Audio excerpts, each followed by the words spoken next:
20 décembre. Apocalypse, chapitre 11, verset 1 au 19. J'ai reçu une sorte de baguette d'arpenteur avec cet ordre. Debout, prendrez les mesures du temple de Dieu, de l'auteur et de ceux qui se prosternent la donnent l'adoration, mais laissez de côté les parvis extérieurs du temple, ne les mesurez pas, car il a été abandonné aux peuples étrangers.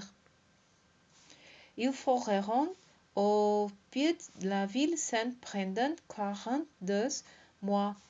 J'ai confié à mes deux témoins la mission de prophétiser habillés des vêtements d'huile pendant 1260 jours. Ces deux témoins sont les deux oliviers et les deux chandeliers qui se tiennent devant le Seigneur de la terre.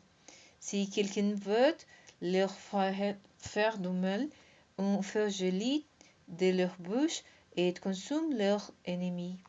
Oui, si quelqu'un veut leur faire du mal, c'est ainsi qu'il lui faudrait mourir.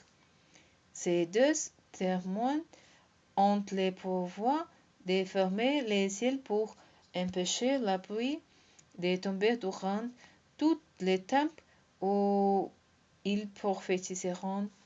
Ils ont aussi le pouvoir de changer les eaux en sang et de frapper la terre de toutes sortes de plaies, aussi souvent qu'ils le voudront.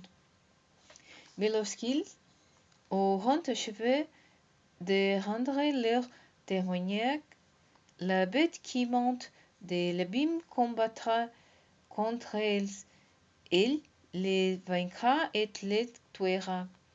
Leurs cadavres resteront exposés sur la place de la grande ville qui s'appelle symboliquement Sodome et Égypte. C'est la ville où leur Seigneur a été crucifié. Des gens de tout peuple, de toute tribu, de toute langue et de toute nation regarderont leurs cadavres pendant 3 jours et demi et se poseront à leur ensevelissement. Tous les habitants de la terre seront dans la joie à cause de la mort. Ils s'en réjouiront et échangeront des cadeaux, car ces deux prophètes leur auront causé bien des tourments. Mais au bout de ces 3 jours et demi, un esprit de vie venu de Dieu entre nous, et ils se dresseront sur leurs pieds. La terreur s'empara de tous les assistants. Une voix puissante venant du ciel cria aux deux témoins: Montez ici. Ils monteront aux cieux dans la nuit sous les regards de leurs ennemis.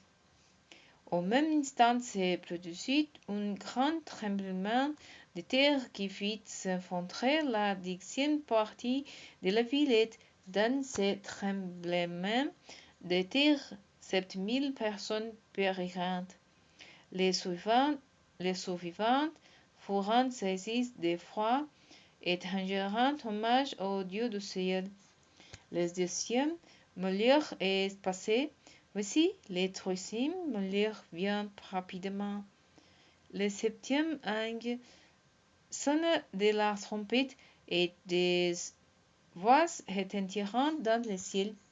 Le royaume du monde a passé maintenant aux mains de notre Seigneur et de son Messie. Il régnera éternellement.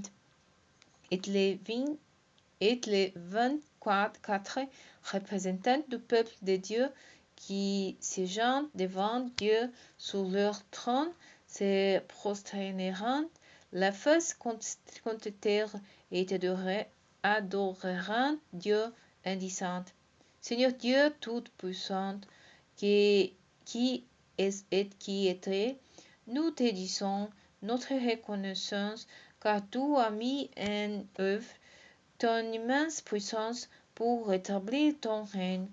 Les autres peuples s'étaient soulevés dans leur fureur, mais ta colère est arrivée. L'heure est venue où tous les morts seront jugés, et où tes serviteurs, les prophètes et les membres du peuple saint, ce qui te craignent, petits et grands, seront récompensés. C'est aussi le moment où ceux qui détruisent la terre seront détruits.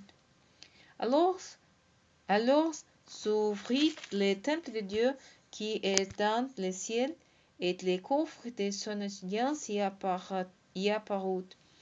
Il y eut des éclairs, des voix, des coupes de tonnerre, un tremblement de terre et une forte grêle.